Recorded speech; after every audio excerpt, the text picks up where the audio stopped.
How to get through hard times using curiosity, compassion, and challenge.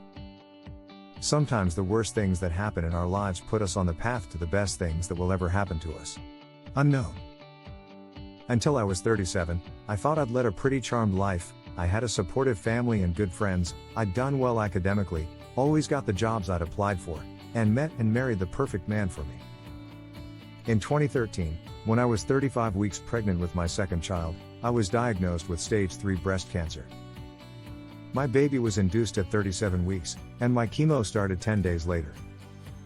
In a funny way, I was relieved. Okay, I thought, I've been seriously lucky up until now that no one has been ill in my life, so if I can survive this, then this is as bad as it gets. And that year was bad, moving home, caring for a toddler and a newborn, and going through aggressive cancer treatment was horrendous, but I hunkered down, tried not to think too much about it, and survived. In December 2014, literally as we were clinking champagne glasses to celebrate my all-clear results, my husband had a devastating call from his mom in New Zealand. She had just been diagnosed with a rare and incurable cancer. Early the following year, my dad was diagnosed with stage 4 bowel cancer, and my mother-in-law died that spring. It was at this point I started to feel weighed down with a heaviness. This wasn't the deal. I'd taken the cancer hit for the team, everyone else was supposed to stay well. I started to lose my trust in the world.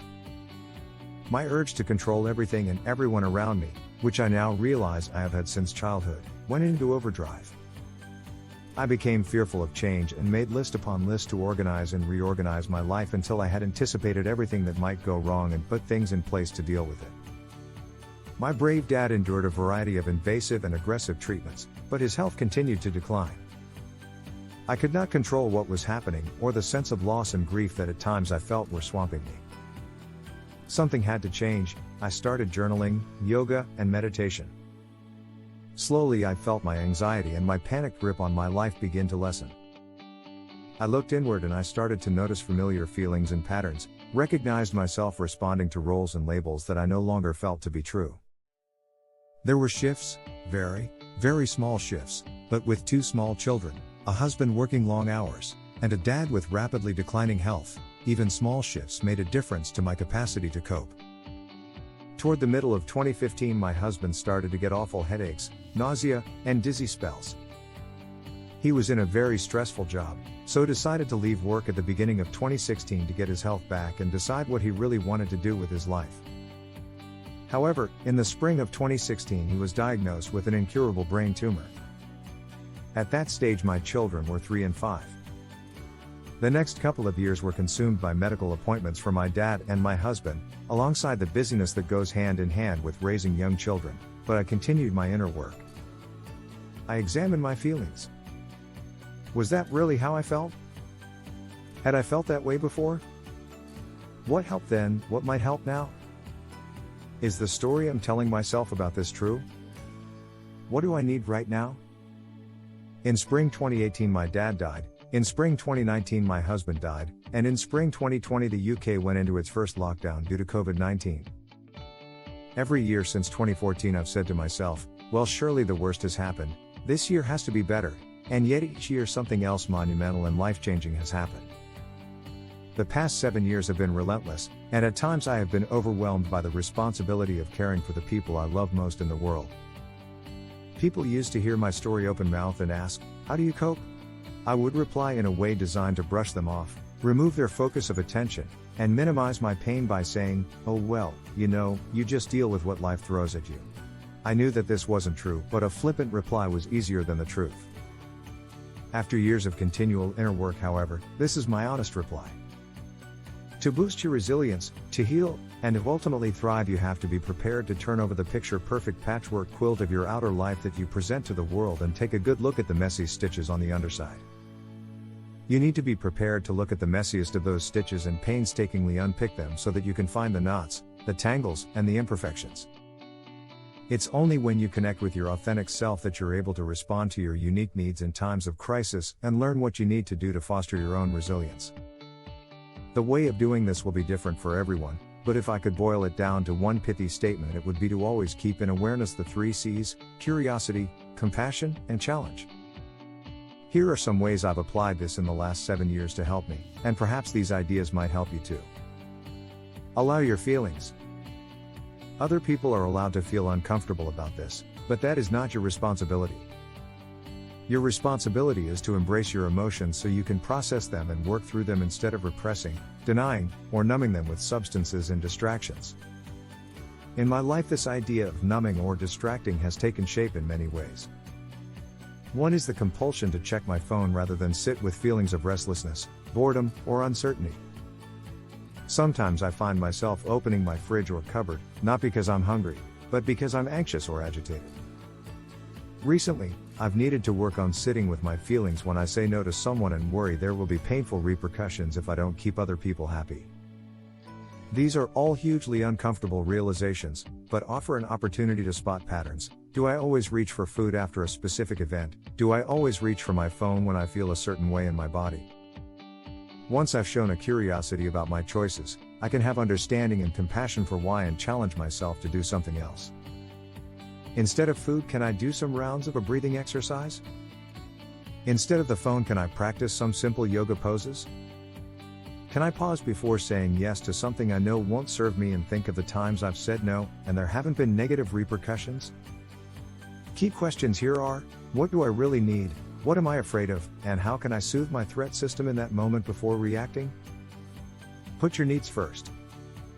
I learned that however much I was needed by other people, and with a dying dad, a dying husband, and 2 small children, I was needed a lot. I had to start the day knowing that at some point I was going to make time to put my needs first. Sometimes that was getting up early to enjoy a hot chocolate in peace, often it was taking some quiet time in nature. I joined a gym with a pool because swimming is something I find hugely supportive for my mental health, and I joined an online yoga site as I no longer had the lengthy chunks of time I needed to get to a class in person. Embrace ritual and routine. Decision fatigue contributes massively to how overwhelmed I can become. Routines provide a secure framework for my family to feel supported and give me more energy for the unexpected things that life inevitably throws at me. My routine includes 1. Planning my week ahead on a Sunday. I have a simple document with columns for appointments, reminders, to-do list, and well-being. 2. Putting out school clothes and making lunches the night before. 3. Having a grocery delivery booked in for the same day and time each week. 4. Menu planning and pre-preparing simple meals for the nights of the week that I know will be busy or I am working late. Put together a well-being toolkit. Explore ideas and suggestions that you might find supportive, but don't feel beholden to it. You don't need to use all of the tools all of the time. Learning to listen to what you need in the moment, and giving yourself permission to act on it, is really empowering. My well-being toolkit includes 1. Breathing exercises. 2. Journaling. 3. Yoga. 4. Reading. 5. Running. 6. Meeting friends for tea. 7. Trying out new recipes. 8. Sitting still, either meditating, focusing on my breath, or just letting my mind wander. Build a supportive team around you and know their individual strengths. No one person can deliver everything you need. Manage your expectations about what each treasured person can bring to your life and learn who to go to for what. Challenge the narratives, expectations, and labels in your life, my 3 C's. Do they still serve you or feel true? Where do they come from? What do you need in order to let some of them go? There were ways I perceived myself and labels others had given me that only addressed the way I presented myself outwardly. By turning over the quilt and looking at the stitches that made up these labels with curiosity and compassion, I was able to challenge them. For example, am I really standoffish? Or is that just my defense against crippling social anxiety? Am I really bossy, or am I just frightened of how unsafe the world will feel if I lose control?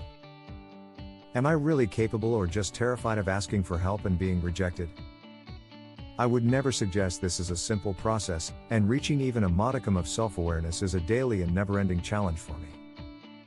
There are no black and white answers, so it's important to become accepting of living in the gray area.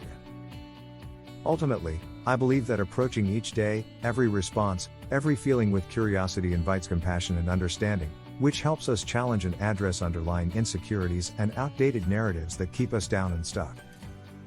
Supporting ourselves to see beyond the labels, roles, and responsibilities layered on through our lives allows for the possibility of the emergence of the authentic self. This is a work in progress. I am a work in progress, and always will be. Some days I am overwhelmed with sadness, a heavy heart, and a sense of loss. Some days I awaken already infused with a sense of gratitude and joy. Every day, however, I wake up prepared to be curious and interested, to approach all interactions with myself and others with compassion, and to do what I can to challenge thoughts and beliefs that I don't want to take into my future. I just know that next year will be a better year.